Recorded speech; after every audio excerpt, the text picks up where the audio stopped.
Chapter 12. Day 1, 2300 hours. The crackling of the forest fire could be heard behind them as they reached the apex of the mountain. Cameron and Maria turned and looked down at the destruction they had caused. They saw the flames burning bright, the smoke rising into the sky. Cameron almost felt bad about it, but then he remembered it wasn't real. It was all fake, digital, just a game. Cameron sat down on the ledge of a cliff overlooking territory he had not yet explored. Maria eased herself down next to him and stretched her arms out behind her, putting her weight on them. The two dangled their legs over the edge of the cliff and looked into the great expanse of the world beneath them. They saw random bursts of gunfire, occasional headlights from a vehicle traveling, small signs of life, but nothing close enough to alarm them. Maria sighed and rested her head on Cameron's shoulder. When he felt the contact, he couldn't help but gasp and hold his breath. Maria chuckled lightly and rolled her eyes. "Don't look too deeply into it, Gringo," she said softly. "I'm not your girlfriend. I'm just tired, and I trust you. We can relax together without you getting a hard-on, right?" Cameron threw his head back and laughed. "I think that's fine," he said between giggles. "I see no problem with it. Plus, after seeing how terrible mankind can be for a day, it's nice to remember that there are good parts to humanity too, you know?" "Yes," Maria agreed. "It's good to know that even though everyone else is trying to kill us, we can at least trust each other. That's how it is, right?" "Of course," Cameron nodded. "Honestly, I think I'd lose my mind if I hadn't found a friend here. Feeling like I'm in someone else's crosshairs at all times, like I'm nothing but potential experience points, it kind of drains you, makes you feel less of a human, you know?" "Sure," Maria sighed. She didn't follow up, didn't add any more to the conversation. She just sat there in silence, staring up at the stars. "So, many new memories?" Maria finally asked as she lifted her head from Cameron's shoulder and stretched her arms to the sky. "Anything good, I mean." "Yeah." Cameron smiled as thoughts of his girlfriend and brother shot through his mind. "I saw people that loved me. Neither of them died. Both were kind to me." "Who?" Maria asked curiously. "My high school girlfriend, Sarah, and my brother, Grayson." Cameron laughed gently to himself and lowered his head. "Apparently, when I was 16 years old, I ran away with Sarah. We had the time of our lives for a few days, but eventually the cops pulled us over and took us home. My big brother Grayson picked me up in his truck and took me home." "What was she like?" Maria asked, smiling. "Sarah, I mean." "Blonde, blue-eyed, tall. She had more spunk in life than anyone I can remember. Just a beautiful person. She made me happy." "It's too bad you don't remember more," Maria said. "You're up to age 16. The memories come chronologically. I look forward to hearing how your life with Sarah ended up." Cameron sighed and lay back on the ground. "I can't imagine it was too great if I'm here," he said. "This place, the people here, we don't seem to have been the luckiest in life." "It's true," Maria agreed. "We were forgotten, abused, abandoned. Everyone I have met was homeless, a prisoner, or a slave like me. I wish somebody knew the reason why we are here." "My guide, Grizzly, mentioned we volunteered," Cameron said. "He said we chose to come here." "Chose?" Maria repeated. She looked up at the stars and thought it over for a moment. "Yes, I mean, if we had nothing left to lose and were offered an opportunity to earn millions of dollars, fame, fortune, I suppose I could have chosen to come." "It scares me." Cameron lowered his head and looked down at the world below, thinking about what kind of man I could have been. "I'm sure you are a good man," Maria said softly. "I mean, you are a good man here. Why wouldn't you have been back home?" Cameron snickered and looked away. Maria was kind, a little rough around the edges, but she had a good heart. Cameron appreciated that about her, and he found himself enjoying her presence more and more. "Anyway, we are almost to the new zone," Maria said as she checked her map and stood up.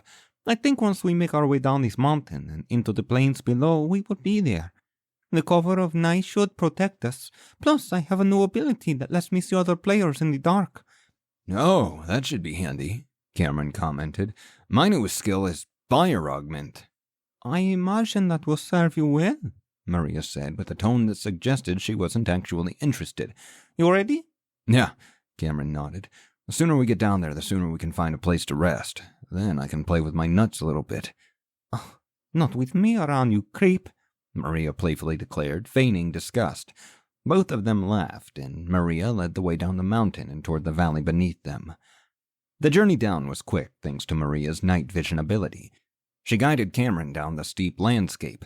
He was grateful that he had her. Without her ability, he surely would have lost his footing and tumbled to his death. The trees did not stretch far into the valley, only skirted the rim. Cameron and Maria made their way through the small bit of forest and to the tree line. The moon and stars above illuminated the wide-open area, giving Cameron a slightly better view of everything ahead of them. Behind him, he could still hear and smell the forest burning, but that was no longer anything important to him. All that mattered was the road ahead and staying alive. "People!"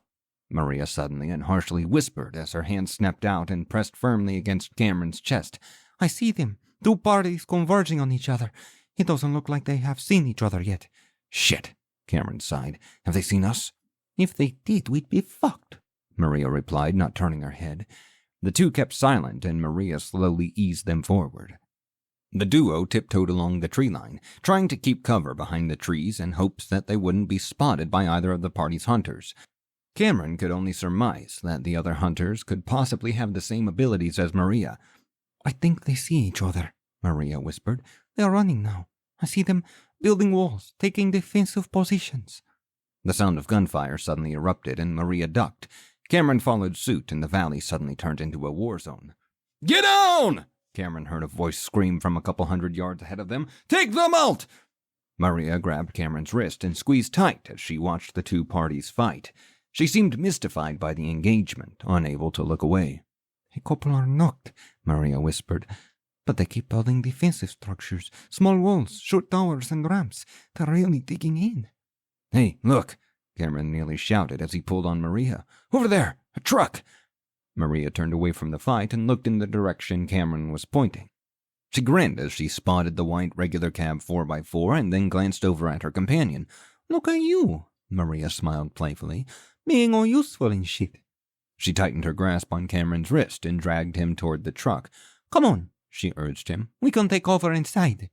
The two hurried to the vehicle. Maria jumped in on the passenger side and Cameron in on the driver's side. The keys were in the ignition, and Cameron reached for them, but Maria smacked his hand and gave him an angry look. "What are you doing?" she hissed. "Leave it alone. We're not going anywhere right now. Just sit still and behave." Cameron lowered his head and put his hands on his lap. He felt a bit like a child following Maria's chiding and decided it was best just to sit silently for the moment. Maria continued watching the fight for a while and finally turned to Cameron. "There's only 2 left," she exclaimed. "People are knocked or dead all over the place. They're hiding behind walls." She squinted her eyes and leaned in for a moment, and then reached out and pressed her hand against Cameron's chest. "Jesus Christ, they've spotted us!" Maria shouted as she suddenly ducked down. She grabbed Cameron's arm and pulled him down as well, just as bullets began pinging against the metal body of the truck. "Fuck, this was a bad idea!" Cameron shouted as the windshield shattered, spraying the two of them with glass. Maria only angrily grunted in reply. After a moment, the barrage ended, and Cameron clenched his teeth and jammed his foot into the brake pedal. He reached up and turned the key, praying the vehicle would start. To his relief, it did. "What are you doing?" Maria cried out, staring at Cameron with wide eyes. "You can't just drive into gunfire!" Cameron ignored her and popped back up. He switched the brights on and threw the truck into drive. Ahead of him, he could see a person fumbling with a magazine as he quickly worked to reload his rifle. Cameron snarled and pushed the gas. "You are crazy! Fucking crazy!" Maria shouted as Cameron gunned it toward their attacker. "A goddamn moron! You're going to get us killed! I hate you! I hate you!" Cameron continued ignoring Maria and pushed on the gas harder. The man ahead of him stood petrified, like a deer in headlights. As the truck began driving faster and faster, Cameron suddenly let out a furious shout as he slammed into the man. The body flew up the hood, crashing into what remained of the windshield and over the top of the truck, leaving a bloody trail in its wake. Cameron watched in the rearview mirror as his target fell to the ground and began to crawl around. He was knocked, and only one more enemy stood.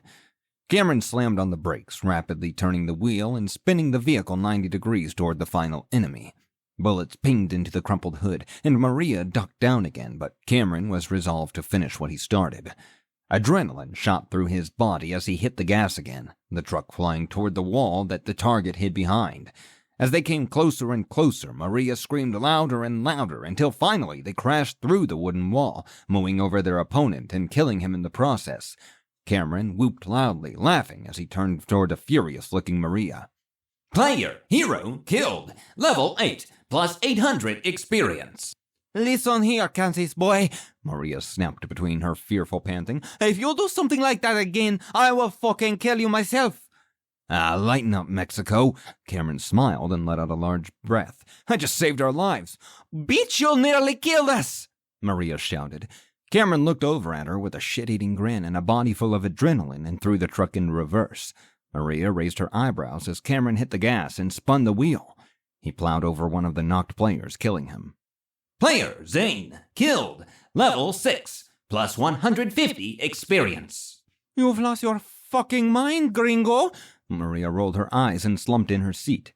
Cameron snorted and shifted back into drive. He plowed through 2 more people, and as he stopped, Maria threw the door open and jumped out. You're not getting all the experience, she shouted as she raised her rifle and began shooting more knocked people. Cameron shook his head and grabbed his shotgun, promptly exiting the vehicle as well. Player, Jay, killed. Level 7, plus 350 experience. Level up! Congratulations! Your hard work, slaughtering of your fellow players, has paid off. You have reached level 9. You have obtained 1 stat nut, 3 ability nuts, 3 skill nuts. Please allocate your nuts wisely. Your health and armor have been replenished. Ability unlocked. Basic debuff potion crafting. All achievements now worth 50 experience. All achievement groups now worth 100 experience.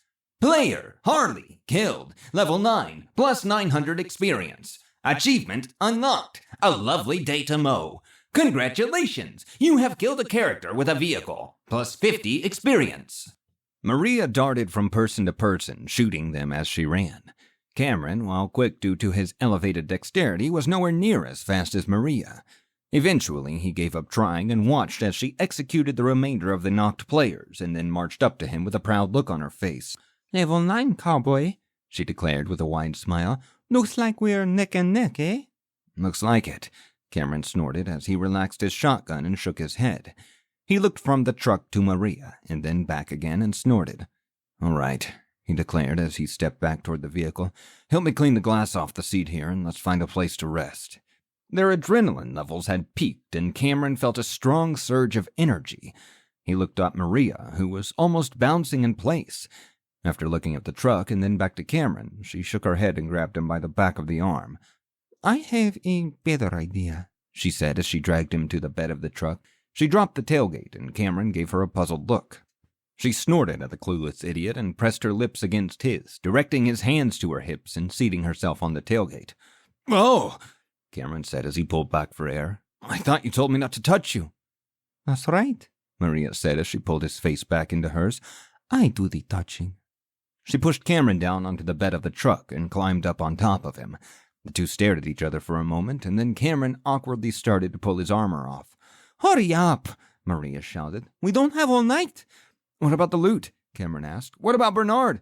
Fuck the loot, Maria said as she lifted her shirt overhead. And Bernard's fine. Sometimes you just need to focus on yourself. At that, she leaned forward and they did a thing.